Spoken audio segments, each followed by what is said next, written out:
CR Neelakantan, അതെന്തായാലും മനസ്സിലാക്കാൻ ഈ കേരളത്തിലെ ജനത്തിന് ബോധമുണ്ട് എന്നാണ് എൻ്റെ ധാരണ.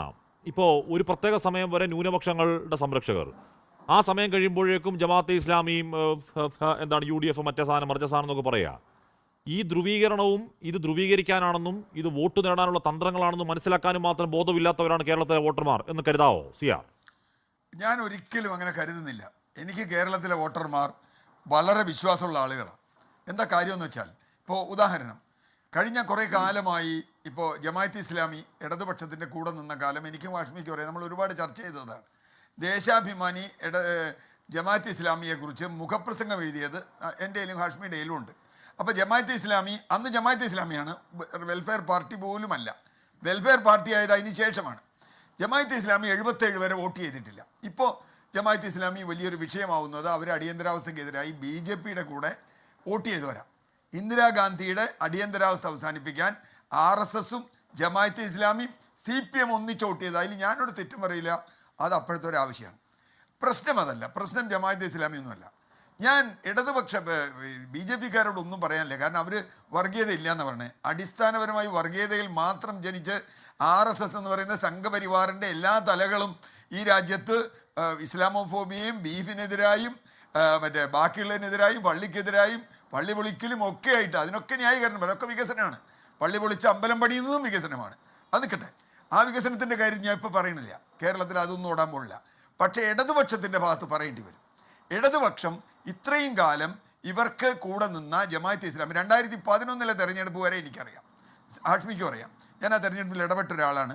അതിനു മുമ്പ് ഇടതുപക്ഷത്തോടൊപ്പം നിൽക്കുമ്പോൾ ഞങ്ങളോട് തോളോട് തോൾ ചേർന്നാണ് അന്ന് ജമാഅത്തെ ഇസ്ലാമികൾ തെരഞ്ഞെടുപ്പിൽ വന്നത്. പോട്ടെ, ഞാൻ പറയുന്നില്ല.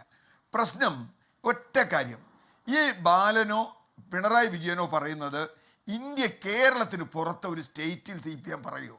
അതാണ് ആദ്യത്തെ ചോദ്യം. ഡൽഹി യൂണിവേഴ്സിറ്റി, ജവഹർലാൽ നെഹ്റു യൂണിവേഴ്സിറ്റിയിൽ പോയി CPM ഇങ്ങനെ പറയാൻ പറ്റുമോ? പറ്റില്ല. കാരണം എന്താ, അവിടെ BJPക്കെതിരായ സഖ്യത്തിൽ അവിടെ ഒരുപക്ഷെ ഇപ്പോൾ ഈ എന്താ പറയുക, മുസ്ലിം മതത്തിൽ ആശ്രയിക്കുന്ന സംഘടനകളുണ്ടാവും, ബാക്കിയുള്ള സംഘടനകളുണ്ടാവും. ഉണ്ടാവില്ല എന്ന് പറയാൻ പറ്റില്ല. കാരണം എന്താ, BJP ഉപയോഗിക്കുന്ന തന്ത്രം എന്താ? ഇസ്ലാമോഫോബിയാണ്. അതിനെയാണ് കൗണ്ടർ ചെയ്യേണ്ടത്. BJP ഉപയോഗിക്കുന്ന ഇസ്ലാമോഫോബിയാണ്. ആ ഇസ്ലാമോഫോബിയ BJP എല്ലാ ഇസ്ലാമിനെതിരാന്ന് പറയില്ല. ഇപ്പം ഇതിൻ്റെ അവനോട് ചോദിക്കൂ, ഞങ്ങൾ ഭീകരവാദിക്കെതിരാണ്, ഞങ്ങൾ മറ്റവർക്കെതിരാണ്, ഞങ്ങൾ ഇവർക്കെതിരാണ്. പക്ഷേ PDP, കാശ്മീരിലെ PDPയുടെ കൂടെ ഞങ്ങൾക്ക് ആവശ്യമുണ്ടെങ്കിൽ കൂടും. ഇപ്പോൾ കാശ്മീർ ചോദിച്ചതുപോലെ ഈ തന്ത്രം യഥാർത്ഥത്തിൽ കേരളത്തിൽ വിലപ്പോകാൻ പോകുന്നില്ല. അതാരാവട്ടെ, UDF ആവട്ടെ, LDF ആവട്ടെ, ജമാഅത്തെ ഇസ്ലാമിയെ കാണിച്ച് മുസ്ലിം വോട്ട് ഭിന്നിപ്പിക്കാനോ അല്ലെങ്കിൽ ഹിന്ദു വോട്ട് നേടാനോ പറ്റില്ല. മാത്രമല്ല, ഇപ്പോൾ മാറാടിനെ പറ്റി ചോദിച്ചു. ആരാണ് മാറാട് കേസിലെ പ്രതികൾ? ലിസ്റ്റ് കാശ്മീരിലും നമ്മുടെ ഒക്കെ ഉണ്ടല്ലോ, കമ്മീഷൻ റിപ്പോർട്ട് ഉണ്ടല്ലോ മുമ്പിൽ. ഏതൊക്കെ പാർട്ടികളുണ്ട് അതിൽ ഹിന്ദു സംഘടന, ഹിന്ദു മുന്നണിയോ അങ്ങനെ ഒരു സംഘടന ഉണ്ടായിരുന്നു, CPM ഉണ്ടായിരുന്നു, ലീഗ് ഉണ്ടായിരുന്നു, വളരെ കുറച്ച് കോൺഗ്രസ്സുകാരും ഉണ്ടായിരുന്നു എന്നാണ് എൻ്റെ ഓർമ്മ. ശരിയാണെങ്കിൽ തിരുത്തുക. അപ്പോൾ തീർച്ചയായിട്ടും മാറാട് കലാപം ഇപ്പം പറഞ്ഞാൽ ആർക്കെതിരെ നടത്തിയ കലാപം, എന്താണ് അതിൻ്റെ അർത്ഥം എന്ന് വീണ്ടും ഓർമ്മിപ്പിക്കുക. കാരണം മോഡിയെ സംബന്ധിച്ചിടത്തോളം മോഡി ഗുജറാത്ത് കലാപം, ഗോദ്ര എവിടെ പോയാലും പ്രസംഗിക്കും. ഗോദ്ര അദ്ദേഹത്തിൻ്റെ ഒരു ട്രംപ് കാർഡാണ്. ഗോദ്ര പറഞ്ഞാൽ 2000 മുസ്ലിങ്ങളെ കൊന്ന അല്ലെങ്കിൽ വംശീയ ഉന്മൂലനം നടത്തിയ ഒരു സാധനത്തിനെ രക്ഷപ്പെടുത്താനാണ്. ഞാൻ പറയുന്നത്, കേരളത്തിലെ മതേതര രാഷ്ട്രീയ പാർട്ടികൾ ഇനിയെങ്കിലും കാര്യങ്ങൾ പഠിക്കേണ്ടതുണ്ട്. ഇപ്പോൾ AK ബാലൻ്റെ പ്രസ്താവന, ഇന്നലെ TP സെൻകുമാർ, ജിതിൻ ദേവിൻ്റെ ഒരു നേതാവാണല്ലോ, TP സെൻകുമാർ ഇന്നലെ പറഞ്ഞ് നിങ്ങളൊക്കെ കേട്ടതാണല്ലോ, പറവൂരിൽ സതീശനെതിരായി ഹിന്ദുക്കളെല്ലാം ഒന്നിച്ച് രണ്ടാമത് നിൽക്കുന്ന സ്ഥാനാർത്ഥിക്ക് വോട്ട് ചെയ്യണം. എന്താ അതിൻ്റെ അർത്ഥം? ഇതുവരെ അതിനെ അപലപിക്കാൻ BJP തയ്യാറായിട്ടില്ല, ആരും അപലപിക്കാൻ തയ്യാറായിട്ടില്ല.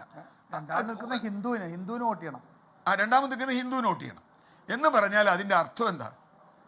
കേരളത്തിലെ രാഷ്ട്രീയം എങ്ങട്ടാ പോണേ? ഈ രാഷ്ട്രീയം ഇങ്ങനെ പോകാൻ കഴിയും? ഇതിൽ ആര് ജയിക്കണോ തോൽക്കണമെന്ന് രണ്ടാമത്തെ വിഷയമാണ് ഹാഷ്മി എന്നെ സംബന്ധിച്ചിടത്തോളം. കാരണം ജയിക്കൽ UDF ജയിക്കട്ടെ, LDF ജയിക്കട്ടെ, BJP ജയിക്കരുതെന്ന് എനിക്കുണ്ട്. ലോകത്തെവിടെയായാലും ഏത് സമയത്തും 24 വാർത്തകളും ഓഗ്മെന്റഡ് റിയാലിറ്റി പാക്കേജുകളും എക്സ്പ്ലെയിനറുകളും വിശദമായി കാണാൻ ഞങ്ങളുടെ YouTube ചാനൽ നിങ്ങൾക്ക് സബ്സ്ക്രൈബ് ചെയ്യാം.